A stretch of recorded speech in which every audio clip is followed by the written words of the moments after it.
Hey doctor, what is health? My blissful gorgeous self, there is great reservoir of infinite wisdom at the rock bottom of consciousness of every individual. And when this tremendous potentiality lying within each man would be awakened, and in whom will it be awakened, nobody can say. But whenever it happens, with whomsoever it happens, that person and his achievements become an immortal offering of the Heavenly Father to his children on the planet Earth. But how can it be awakened? Everyone watches the shaking lid of the pot on the stove by steam, but only one person's potentiality was invoked by this incident, which became the source of all these widespread technological worlds.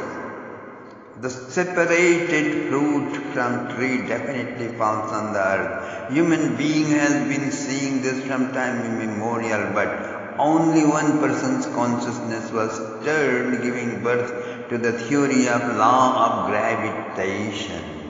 Today also, Dr. Jonathan Franklin's potentiality was stirred by an ordinary incident. Actually, incidents are always ordinary, but the eternal knowledge which is lurking within each one of us makes it its way to flow out and manifest. Yes, a simple incident which, like reading this story or just looking at me, can play that role. Anything can work to bring out infinite knowledge which is lurking within, my dear friends. Dr. Jonathan Franklin is a top famous medical doctor of the whole United States of America. Certainly he has studied and mastered the whole of allopathy because it is his own business. He also studied extensively the ancient Greek and Egyptian medical science, which was not taught in his course in his medical science study. Not only this, he also mastered homeopathy and an American Indian way of healing. He was equally respected in America's huge hospital buildings by the Assembly of Allopathic Doctors and in the Society of American Indian Medicine Men.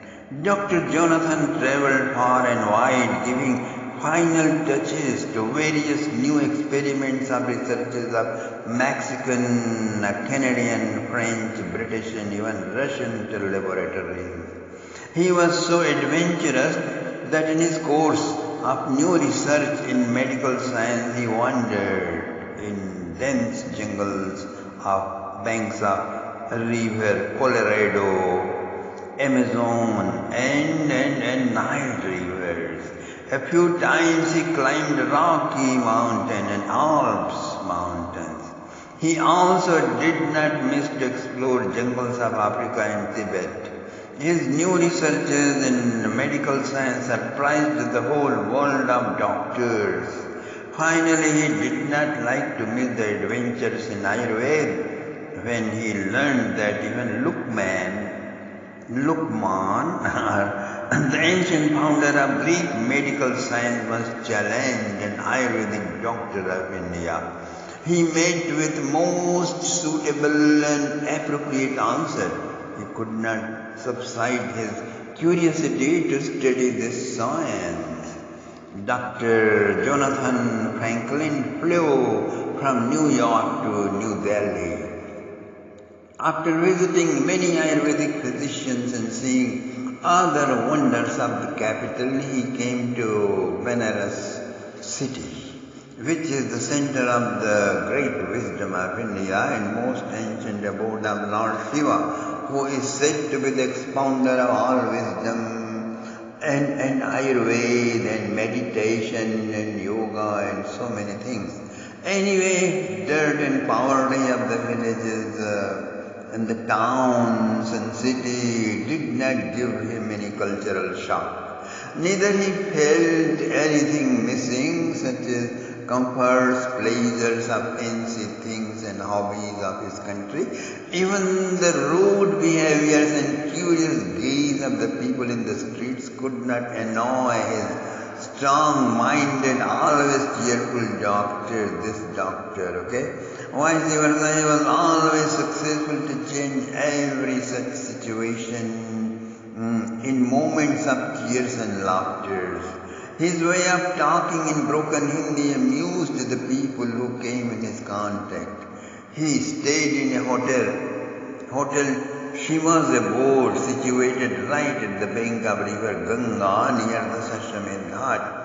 Doctor awoke at every day before sunrise and used to go for morning walk. He enjoyed very much pilgrims taking dip in Ganga and in great ecstasy chanting holy name of Shiva, Har Har Har Shambho, Har Har Mahadev, Kailash Pati, Parvati Pate, Om Namah Parvati Pate. Such slogans were chanted loudly and he heard. They were resounding in the river bank, in the beaches. The Badar's voices were echoing and re-echoing in the silent mornings. Birds were chirping. Very soon sun was rising with its bright rays, goldenizing all the directions, reflecting in the waters of Ganga. Everywhere looked so serene. He looked everywhere amazed. So divine that Dr. Jonathan watched them for hours, sometimes boating in the river, sometimes walking along the Ganga bank, sometimes strolling at Sarnath where Lord Buddha gave his first sermon, sometimes wandering in that lovely narrow little path of Kashi Vishwanath temple he enjoyed every morning. At 10 o'clock morning, his car was heading towards Banaras Hindu University, known as BHU. He started studying Ayurveda there. Very soon he completed the course, but he found that Ayurveda is so vast and extensive a subject that its depth and mysteries cannot be explored by just passing through a study in the university.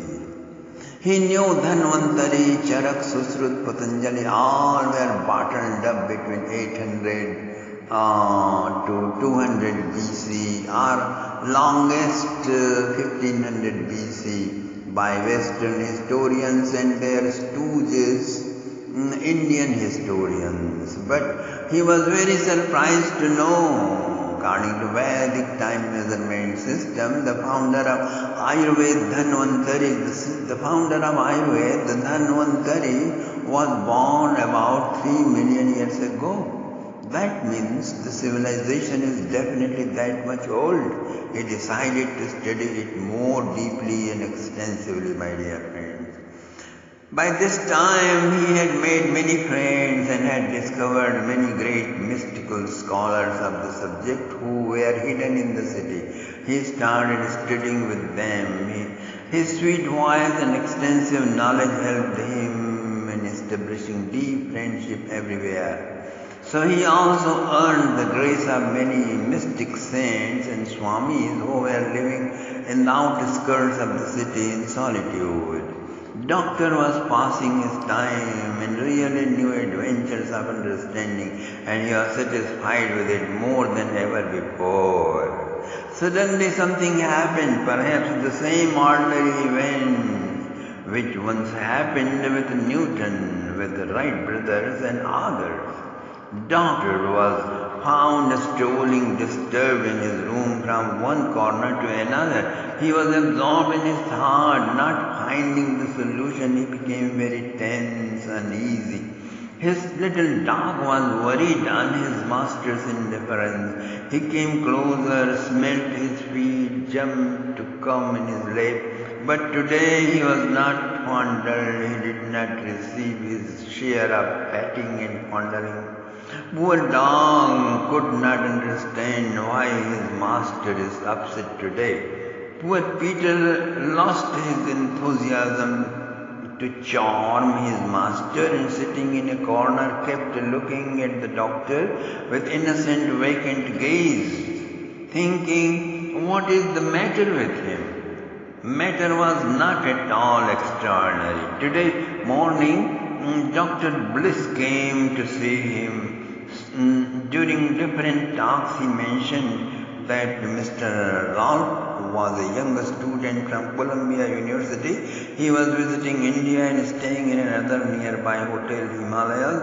He developed a friendship with many other Indian youths. Yesterday, with 5 other Indian youths, he went to visit Sarnath by bicycle. It was a scorching midday summer. They all became very thirsty in their way. They stopped their bikes in nearby Bittle shop at the street corner and wetted their throats with bottles of lemonade. Mr. Rolfe also, since there was no distilled water, took a soda bottle and poured into his belly.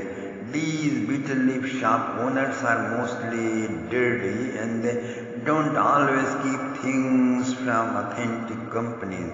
In their way back, Mr. Rolfe got a virus, a serious disease, cholera. After they reached in his room, called for a doctor, taken to the hospital, but of no use, Mr. Rolfe died. He was really a stout, good, healthy man. Dr. Bliss ended his conversation and left after some time without observing its reaction on Dr. Jonathan's mind. But Dr. Jonathan's potentiality was stirred by the incident. He became confused. All the 6 people drank lemonade from the same one shop, the same soda lemonade. Why only an American died? This question was haunting constantly over the head of the doctor. We Americans follow the rules of health and cleanliness better than anyone else in the whole world, and it is only us who are always almost sick.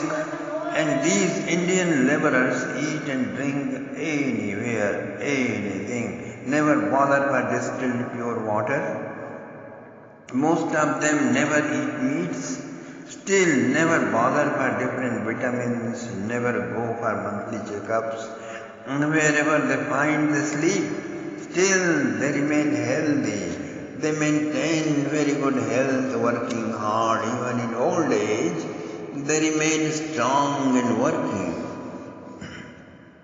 Doctor remembered small beggar boys whom he always gave a few coins whenever he walked the bank of Ganga.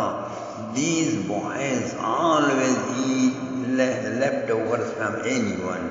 They never asked whether the thrower was patient, sick, suffering from epidemic disease or anything else. Still, they look very healthy, cheerful and playful. Why? Doctor knows very well that when the poison of the disease enters in the body, then anti-poison is also created automatically to destroy them. Therefore, those who remain always in the dirt, their bodies naturally get power to resist the effects. Their bodies digest the poison. Doctor knows it. Still, it was not to his satisfaction. What is health really? Dr. Jonathan's mind is restlessly thinking, what is health? A tiny small black spot on a clean white cloth can be visualized. It shines from a distance. Clean body too cannot endure a tiny bit of dirt or poison. But the body is not a cloth. Body is after all a body. Then why body can be said to be a healthy one? Then the word health is mythological term. It is pure mythology because healthy body does not exist. It is human conception like heaven and hell. and one which cannot endure a slightest bit of poison, or one which can digest even all dirt, bacteria and poisons and viruses, which one can be accepted as a healthy body. Which one? Which one of these can be accepted as a healthy body? None of the logics were satisfying to the doctor. He was walking in his room fast, from one corner to another, from another to another, from balcony to room, from room to balcony. Poor Peter. Doctor's dog, unfolded, unpetted, unfondled, unpetted. Peter was despondently gazing at him. What is health? What is health? As if echoing from all directions, as if the whole was asking him, and the doctor was thinking fast. Doctor was sitting in the university library in front of heaps of voluminous heavy books on all allopathy, homeopathy, Ayurveda and many other pathies. When there are no germs of disease in the body, no negative element is found, blood circulation is good, breathing system, nervous system and muscles are working properly, then that is called health.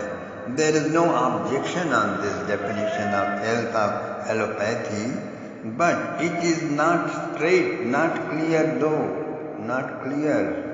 Dr. Jonathan placed that red-covered costly book aside and went through definition of many pathies, many books, and then he picked up an Ayurveda book, and as he opened, there was written Samadosha Samagnish Samadhatu Malakriya Prasannatmendriya Mano Sust Ityavidhiyate. Dr. Jonathan paused and he read this Ayurvedic definition of health again, and he read from the beginning. When Kapha, Pitta and Vata, all the three are balanced in the body, digestion is good, blood, marrow and flesh have no germs, no pollution. Even dhatus are efficiently being generated from the food and their unwanted parts are being thrown by the system. Then Doctor found it is the same definition as that of allopathy, but in different words. But he found further added, Prasannatmendriya Mana, soul, senses and mind should be remain prasanna, which means not just cheerful. Doctor closed his book and started thinking over the word prasanna. Prasanna means not just smiling or cheerful, but a kind of purity and serenity. Now here Ayurveda enters into the field of psychology. Every physician knows that every thought influences the body. When Ayurveda says purity and serenity of the level of senses, on the level of senses, mind and soul, then it moves further than psychology, my dear friend. In order to be pure in the level of senses and mind, Ayurveda includes the use of techniques of psychology. There should be no affliction on the level of body, no anxiety on the level of mind, and no duality on the level of being. The last one needs entrance into this field of Shiva Yoga, and then it prescribes serenity on all three levels, which is no other than Lao Tzu's highest teaching of grand harmony. Means Ayurveda is embracing spirituality and including it into itself. Very clear. When Ayurveda says in order to have a healthy personality, senses have to be free from the tensions of hectic crave of the objects of luxuries, and senses should be free from conditioning of physical comforts, then at this moment Ayurveda is playing the role of spirituality. Then Ayurveda says in order to have a healthy personality, the subconscious